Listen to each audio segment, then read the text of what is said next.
Hey everybody, we are covering Noobs vs. Pros, high-powered tactics that noobs don't use. So we are going to be covering how to target mythics, what early things can you do with vendors that make a huge difference, and why are mercenaries changing the way we play. As we go through this, I am super curious about how many of these you guys know, and even better, how many of them you actually use.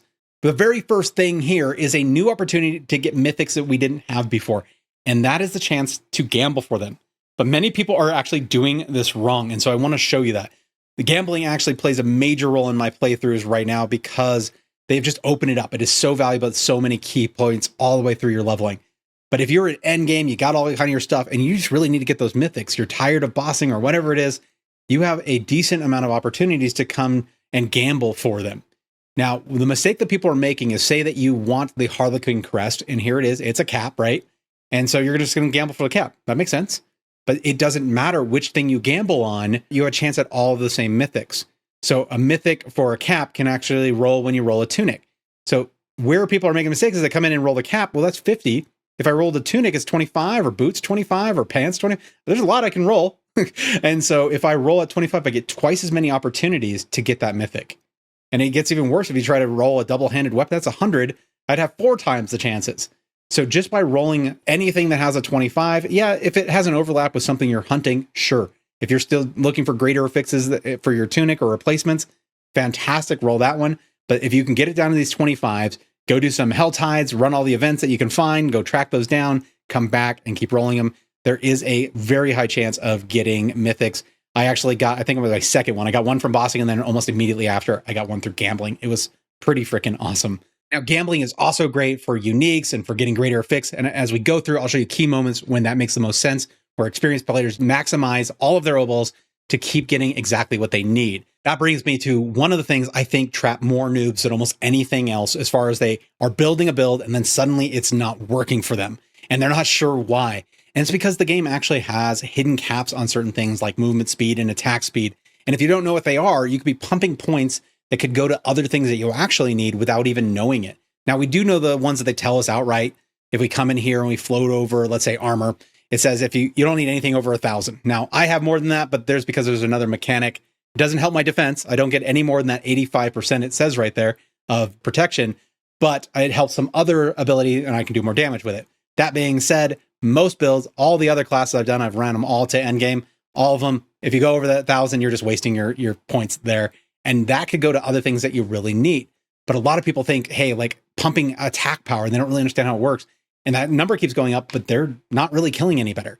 They're still struggling to get through to the higher level of torments.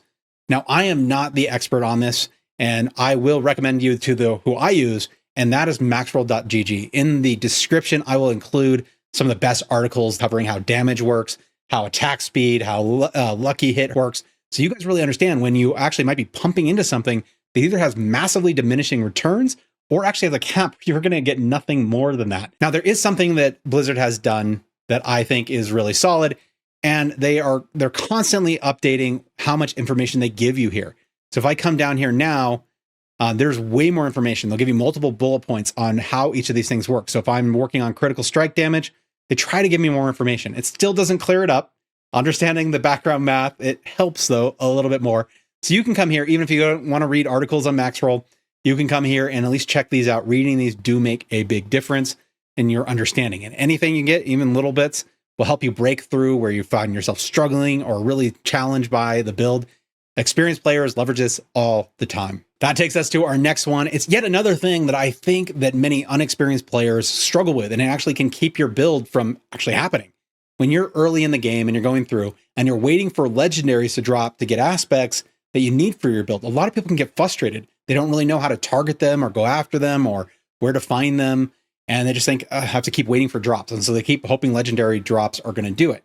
Now, there is many places to do it. The very first, we can keep doing the gambling. So even before you're using it to go after those mythics, you can gamble for the pieces that you're looking for and start getting legendaries. Now, one recommendation is wait till the drops that are naturally happening include legendaries before you do this and start getting regular. So if it's just like you've seen one legendary, that's probably a lot of your gambles are still not going to give you legendaries. But if you wait till you're getting a decent drop, like if you're doing the maiden and you get like 5 legendaries on the ground when she drops, now you're in the range. It's probably around level 35.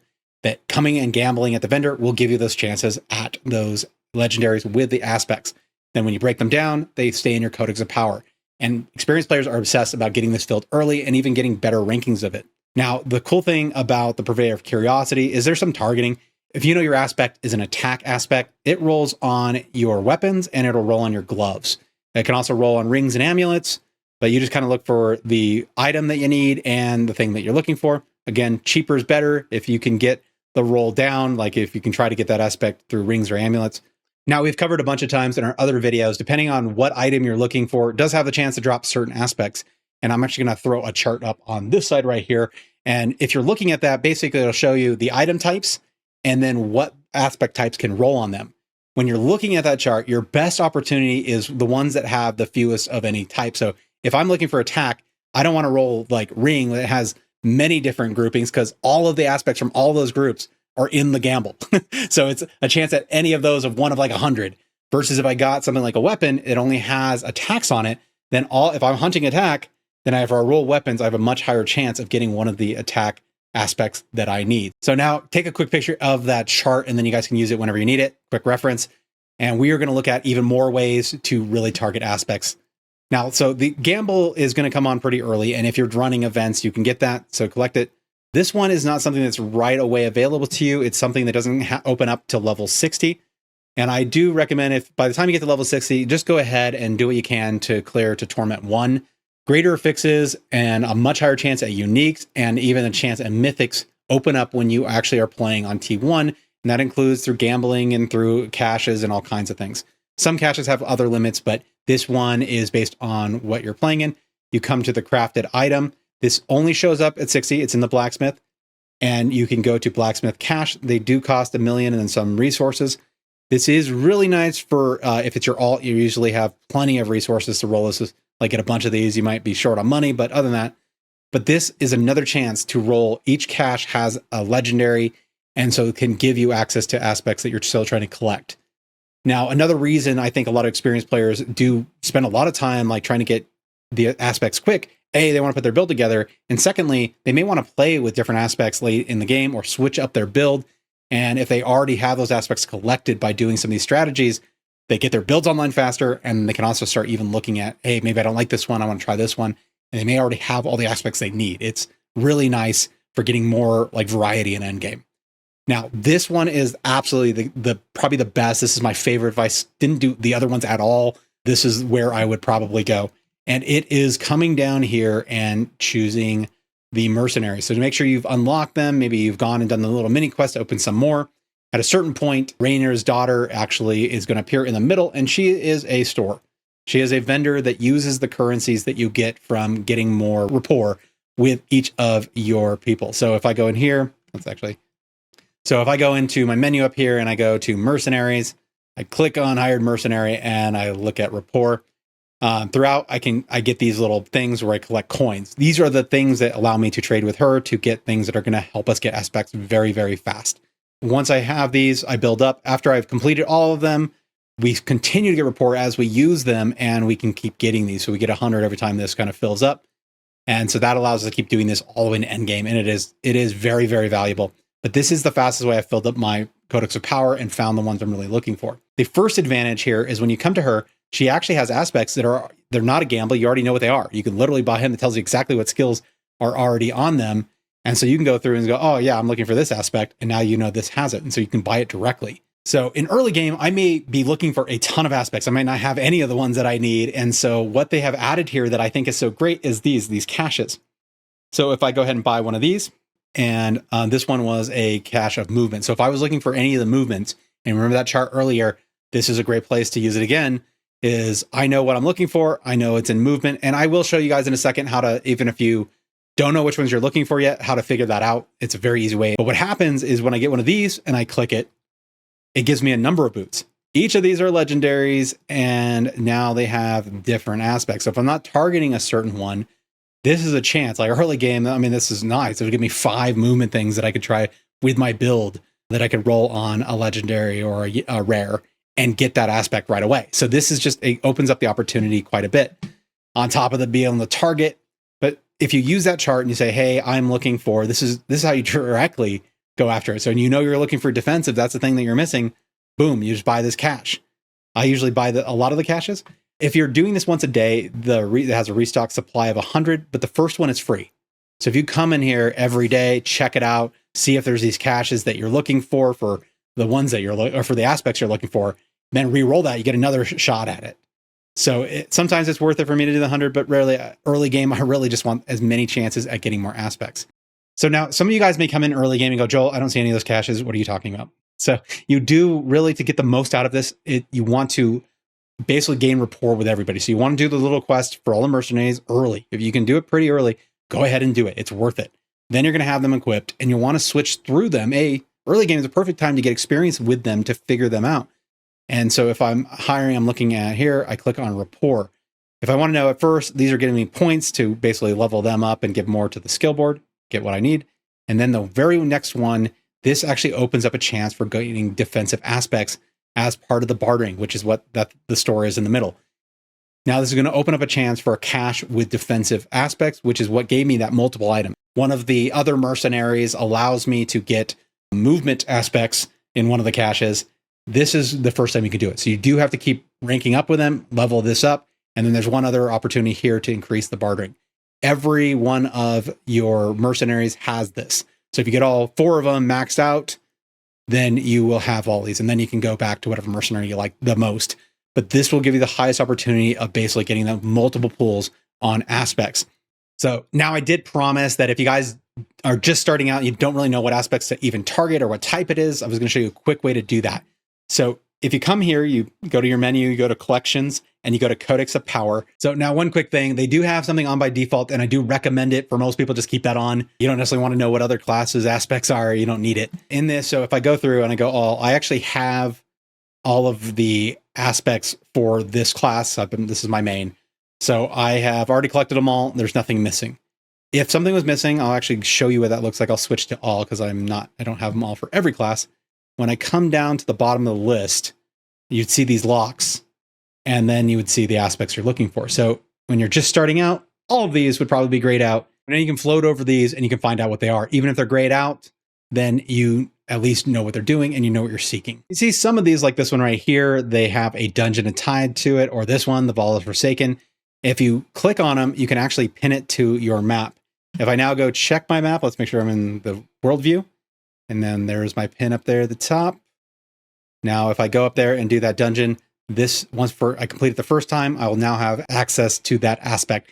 It is, with the dungeon, it is the lowest rung of it. So you still want to get more powerful ones by getting it on legendary gear. But this is a way early game to target. And then you keep doing the same strategies to get better and better rolls of it until you can actually max those out with insane power. Now, bonuses, some people are confused. If you notice, there seems to be a lot at 16 of 21. I've been playing this build like crazy. There's a lot at these 16s. The ones above 16, the chance to roll above this, generally roll on greater affix gear. So legendaries that are greater affix have a chance of rolling this higher one. So as you are going up higher in torment levels and have a higher chance at greater affix, this is where you start to unlock that higher range. Doing more and more difficult content also makes it more likely. But just know that that's why a lot of people are actually capped at 16 on their rolls. And so if you're doing the same, you may be capped for what you have right now until you can get greater fixes that drop that legendary. Now, one of the coolest things that I think happen in the update is the torment system. That means when I come into Endgame, I don't just like do only the activities that are most valuable that keep scaling with me. I can do them all because as I do them in Torment 1, they scale in Torment 2, and also the value for doing them. So there's no reason to just stop doing Hell Tides or Nightmare Dungeons. They're valuable all the way to the end, and they increase the chances for you to get all of these items. So you're getting more gold, you're getting more experience, you're getting legendaries, you're getting more greater fixes, and higher chances for mythics. So as you move, the reward goes. Now, something that is kind of weird is that the mats to open up a boss here is the same as the mats to open up a boss here. But the reward here is nothing compared to what it is here. So early on in World Tier 4 in the previous seasons, I would kind of start using mats to actually target uniques. But now there is a reason to hold on to those mats to have higher opportunities, at least in Torment 3, if not waiting and saving them for Torment 4, to do bossing to up your chances of mythics, better greater fix versions of the uniques, rather than burning those materials early. but I still want my uniques early. So what can I do? As soon as I get into Torment 1 and I want to get more power, I'm like, there's a unique that would change my build. I do want access to that. What do I do instead? Well, back to the Purveyor of Curiosity. He is doing double duty for sure this season. There are so many ways to use him at strategic moments to make it useful. But in this one, unlike the Mythics, targeting the item that you want. So if you know it's armor, you know that you want to come here and get the tunic roll. So if you do the tunic roll, that is your best chance. If that's what the unique is a tunic, then you roll there, or gloves, or whatever it is. You definitely want to target those. And it's actually surprising. As soon as you get to Torment 1, again, this is something that increases in likelihood once you're in Torment 1 and you gamble there. I do recommend, just drops are so much better as soon as you're in the Torment. So yeah, you might get to 60 and go, hey, I want that unique right away. Get the Torment 1 first, and then start using it so you have the maximum chance at getting greater fixes, the possibility of getting the mythics that we talked about, and getting the uniques that you're really looking for quickly. And so it might take a lot. You might have to do 2 runs of gambling, go back and do events and max this out again and then come back. But I was able to get, I think I wanted 3 uniques on my last build. I was able to get those as soon as I hit T1 just through gambling, just what I had built up. It was pretty freaking awesome. I know I might have been lucky, but still that means that's a much bigger opportunity. And then you save all those mats to really make them matter for going after bossing in Endgame and getting the most out of it. Now, this last one, I am excited to share with you guys because we do open up opportunities. I think in previous seasons, like the mythics were so rare that most people didn't get it. And last season, it felt the best it ever has. And I had more mythics than I knew what to do with. I had enough mythics to actually consider breaking them down rather than go, I've never seen one of these before. And so they have also opened up the ability to use Resplendent Sparks. These are things for doing like endgame activities or, very completion and stuff. They may award them to you, or breaking down mythics that you might have duplicates of. You then gain the ability to start gambling for these. It is kind of expensive. It is 50 million, but instead of waiting for the bosses, and it looks like the boss drop rates, even in T4, are a little bit less than they were last season. So I did need to notice it was a lot of boss runs. So this just gives me another take at it. If I do get any mythic, it's not right. I can break it down and start adding to the random chance here. Now, this is not usually where I go because they've given you yet another opportunity. The same 2 Resplendent Sparks can now get you the one you want. And you just have to do something a little bit more complex. It's down here, and it's not at the blacksmith. So if you guys are going, oh, but that's weird. I'm making one over there and one over here. Yes, and that's because you're going to actually use some of your runes to set which ones you actually get. So let's say that I'm going through here and I want the Shroud of False Death and the Air of Perdition. If I click on it, it's the same 2 Resplendent Sparks, but if I add these runes to it that they say, then I can actually guarantee I get this. So they do make it confusing. They show you the symbols of them right there for the requirements. But if you right click, you'll see the breakdown, Resplendent Spark. I have 5, I only need 2, and then I need Bach, Cry, and Mani. So I want to write these down, make sure I have Bach, Cry, Mani, and then I'm also looking for the Air of Perdition. So I'm going to write that down, Ja, Q, and Gar. So I actually have it written down on a piece of paper. I recommend the same for you guys. Whatever it is you're looking at, you can take a picture of it if you want. But we're going to need that to make sure that you guys do not accidentally break those down, because every time you break down 3 of them to get a chance at some random one. So if you break down the ones you're looking for, it takes a major step back. But I have taken these out. So here is my Ja, Gar, and Q, and here is my Bach, Cry, and Mani. The way I did that is when they were all in my bag, I just searched for them. So if I search Mani in the search here, then right there, boom, I have it. It highlights, and then I can take it and make sure it's down here and not in my bag. But I also do need to know what these are, because as I break these down and crush them for different ones, I'm going to want to know that I'm not going to want to accidentally get 3 of them and then break it down again. So that all being said, if it's still confusing, you come back to Jeweler. Down here is all the opportunities to re-roll these. So if I come here, the Yam I have 3 of. I don't need Yam for any of these, so I craft. And then that didn't give me an extra one because it actually took a spot away. So that wasn't it. But I can also come down here and do Ham, because I have a roll on that. And I keep doing this. What I get Yol. I don't think Yol's the thing. And I keep doing this. If you have a bunch and you saved up, and I have, and I'm probably going to do this a little bit later. I'm not going to go through and bore you guys to tears by doing this. But this is how you can use all the other ones that aren't helping you target the thing you want. So outside of using them in your whatever ones you want in your armor or weapons, you then can do this to get a chance at a mythic of your choice. This is an absolute awesome ad. I don't always like going after these legendaries. It seems like they take forever, but that'll give you yet another chance to not only get a mythic, but get one you want. And I freaking love it. Now, mythics are even more of a game changer than have been in the past, especially if you're planning on running any other classes. One of the things I do love to do is, in many other games, was to get like a main and then be able to overpower my beginning play if there are any other classes. And for a while, Diablo hasn't really allowed us to do it. The last season kind of opened up one of the first things. And so getting all these mythics also allow you, even if you have to unequip it from your main, they allow you to start another class or character. And at level 35, you can equip them. So this is freaking awesome. So at level 35, you can basically overpower. You're getting actually a serious, like, actual twink in Diablo 4. So they're just crushing through things. It makes early game fun, and it makes it feel very, very different. Now, they've also added another thing this season that they didn't last season. You used to be able to do this, but if you had gems in it, the gem cap was at its normal level. So it was impossibly high. It was like 90 or something for those at that time. And so you couldn't equip that if you had the gems. So you went all trouble making those gems and they wouldn't benefit. But now they've lowered the level for gems. So it doesn't have to be in these mythics. It's any gear that has a gem slot. You can now take your big gems from your main and actually put them in there to get a big boost. And so this is just an awesome way to start playing that you haven't been able to do before. That I like the early game, and I like the ability to experiment and play. Now, outside of these two, which I think make a huge difference. So by 35, you're running with by 30, you're running with gems. By 35, you're running with mythics. You can also stockpile a bunch of materials for all the things. So you don't want for anything, and you can easily upgrade and do whatever you want to do with your early player. Getting lots of gold obviously does that. And then lastly, right here, your Paragon points. Getting to level 60, it's not available to level 60, but as soon as you get to level 60, having 242 Paragon points, or 300 if you're actually crazy and going all the way 300, I didn't really care to. I played every class this season, so that's exciting. I took them all to T4. So this right here, as soon as I hit level 60, I get to pump all my Paragon boards. So I get to basically fill out all of my boards. Even if I don't have my glyphs yet or any of them leveled up, that is a crazy amount of power. Many times, actually almost every time, I could at least take on, when I got to level 60, I could do the points and then I can jump to T2, already massively increasing my chance, if not T3.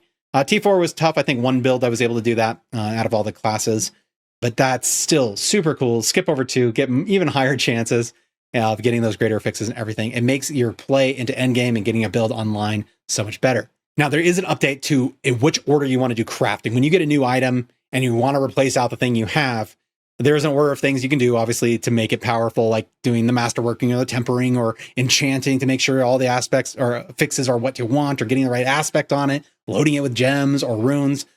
And you want to do it in this particular order. It really is the first thing that matters the most. Just like last season, doing tempering is going to be your best shot, because tempering still has a chance to brick the item. So even if it's a triple greater affix, all the affixes are graders running at 150% of their base, which is awesome and perfectly rolled. That's an amazing piece. You can still break it and not make it useful for your build if you can't get the tempers that you need, or a temper that might even be for an attack you don't use, which is even worse. And so if you do the tempering first and it bricks, you may not want to put the rest of the resources into that. They have given us one additional chance at it. And it's, if we come here, and let's actually open it where we can see it lit up, the Scroll of Restoration will reset your tempering rolls. So use them all. You didn't get what you want, then you can reset and get the rolls again. Now, at first I thought, oh, this is going to be great. I'll never brick a triple greater again. I was wrong. They let you do it once. So any particular item can roll this once. I hope they change this. Really would be nice, because if I got a triple greater, I would like to be able to run a different build with my class and still have awesome items. If I just have to re-roll the tempers, that would be amazing. And I could try it a lot more than I can now without fear of it breaking. Yes, I have to go hunt these down. They are very, very endgame like stuff that you have to do to get them, or have a likelihood of getting them. But having that and being able to be infinite. But that means if I roll it again and I still don't get what I want, now that item is bricked, and I have to decide, is the triple greater fix worth having a major detriment, like something that doesn't help my build at all? At the very least, I'm probably going to want to replace that if I'm min-maxing my build. So a quick rundown. This is just my order. This is how I think about it. But experienced players do have this. They really do think about being efficient. So let's say that I brick the item on tempering, making sure that I didn't waste those resources does matter a lot. So which order I do things is going to give me the best bang for my buck for the least resources. And then I can decide if I really want to commit to that. So I'm going to go tempering first. I'm going to re-roll that scroll if I need to and make sure I can get another chance at it.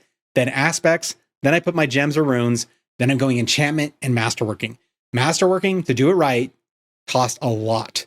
And so that means that every fourth, if it doesn't roll on a fix that you actually want, instead of keep going, you reset and it's 5 million every roll. This can add up very, very fast, especially if you're trying to min-max for endgame. All those extra resources you didn't waste rolling on something that isn't going to matter or you don't really want or actually doesn't help your build is going to make it so much better for you in endgame. And speaking of better in endgame, make sure you catch these tips where I go through my absolute favorite OP endgame tips. This is volume 3, so there's also 2 other volumes out there for you guys. We'll put it in the descriptions below.